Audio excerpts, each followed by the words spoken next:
Welcome back. Leadership at the House considering a vote later this morning on the Senate budget bill. It provides a framework for the Trump agenda. House Speaker Mike Johnson delayed a vote yesterday on that bill after some GOP lawmakers refused to support it over spending cuts not being significant enough.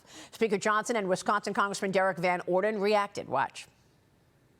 There's a very good, healthy spirit of cooperation and discussion, and I'm very optimistic that we are going to get this job done. And for all those in the media who doubt us, you continue to doubt us, and we continue to deliver, and we will again. There is a small group, once again, in the Republican conference that thinks that they got 77 million votes and that they're the president of the United States. They're not. So the group of people that are holding up this bill are not doing this for ideological purposes. So absolutely baloney, and they need to get on board.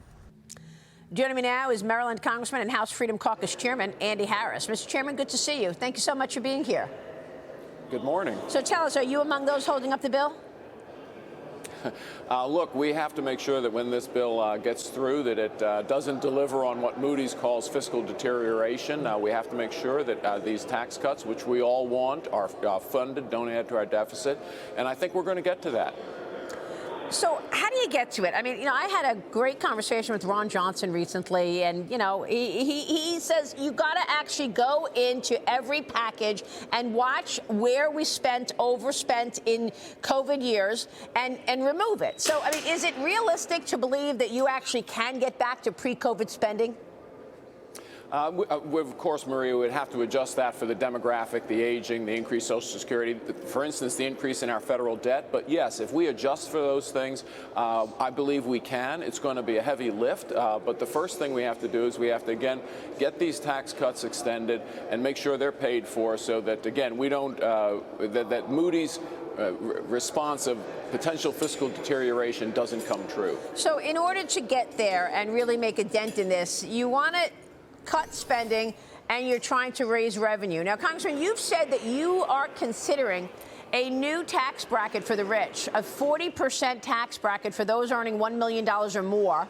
So you want to cut taxes for those people who you say no tax on tips, no tax on Social Security.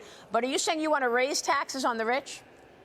No, what I'd like to do is I'd like to actually find spending reductions elsewhere in the budget. But if we can't get enough spending reductions, we're going to have to pay for our tax cuts, again, to make sure that we don't go down the road of fiscal deterioration on this.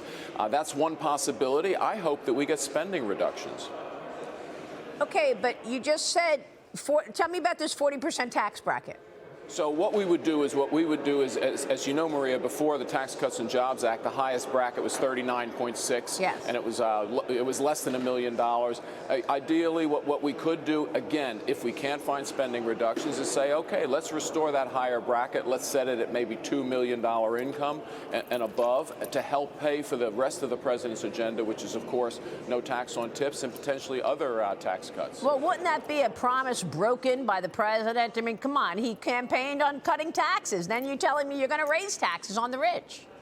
And that's exactly why what we need to do is we need the spending reduction along the lines of what Senator Johnson has talked about. And that's the object. That's what we've been talking about over the past 12, 24 hours. Make sure that we all come together and say, look, we want to do this through spending reduction because we do want to deliver on the president's agenda. Of course. Okay, so let's look at the numbers. Maybe you can help us out here to better understand that.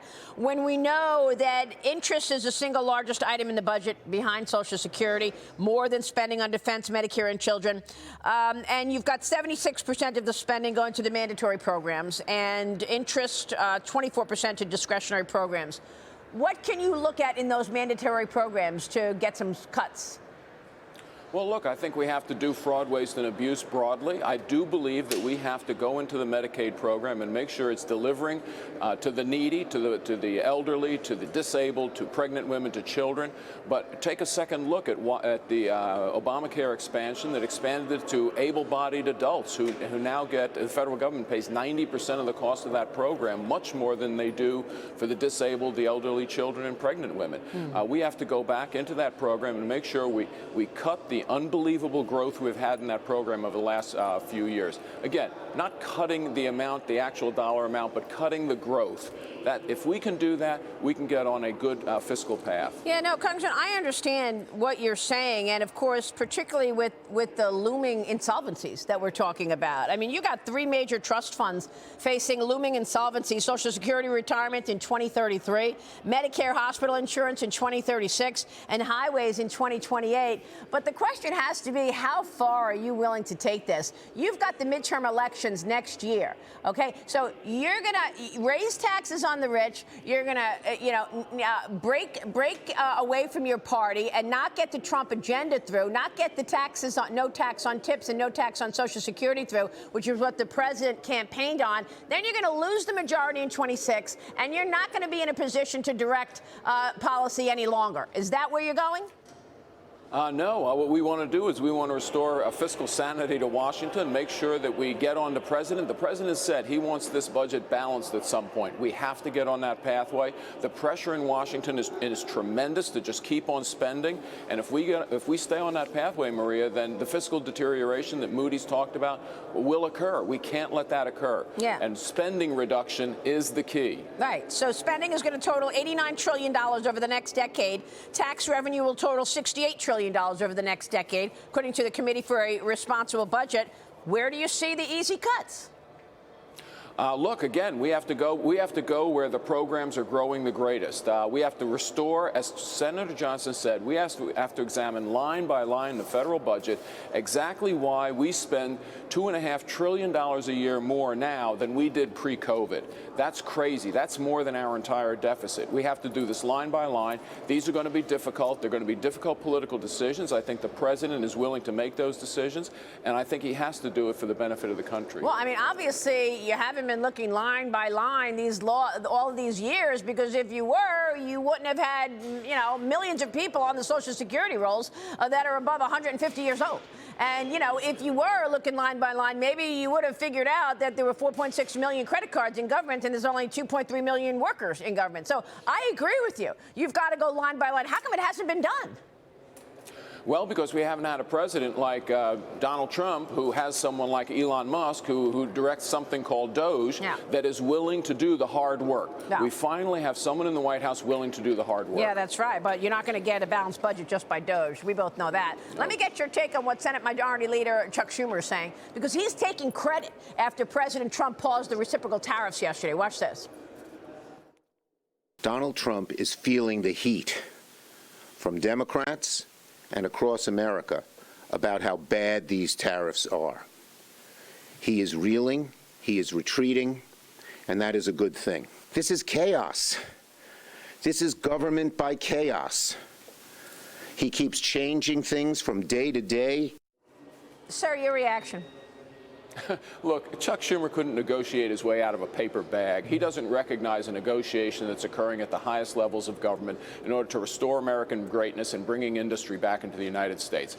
All he sees this as just some kind of tariff wish that the president has. No, the president is very determined to make America great again. This is one of the methods he's using. It's a brilliant negotiating tactic, and it's working. Yeah, well, the president slammed Schumer for him flip-flopping on trade policy himself. Watch this. No, Chuck Schumer, Nancy Pelosi, everybody knew you had to do it, but they never had the guts to do it. It does take guts. It even takes guts for our country to go through it. That's why I say be cool. They were saying just be cool. It's going to work out. It's going to work out. I think it's a transition to greatness. So what are your thoughts on the trade situation today, Congressman, and President Trump's pivot yesterday? We're sitting exactly where we need to on this. The bottom line is we have, as he said, 70 countries coming to us. I met with one of them yesterday in my office today, and they want to make a deal with the United States, and they're willing to move business into the United States in order to make the deal. Maria, that's exactly what we need to grow the American economy, to get us out of our fiscal deterioration. The president is right on track. Again, it's a brilliant move, and Chuck Schumer just can't recognize brilliance when he sees it. Unbelievable. Look, we're watching your work closely. We recognize, Congressman, the work you need to do in terms of getting to the balanced budget. But let me get your take on the timing of this real quick, Congressman. Is there any shot in hell you've got a bill on the president's desk by the end of May? I think that would be unusual to get it by then, but I do believe by the time we get into the early days of summer, I think we are going to have it there. All right, we'll be watching. Congressman, good to see you this morning. Thank you, sir.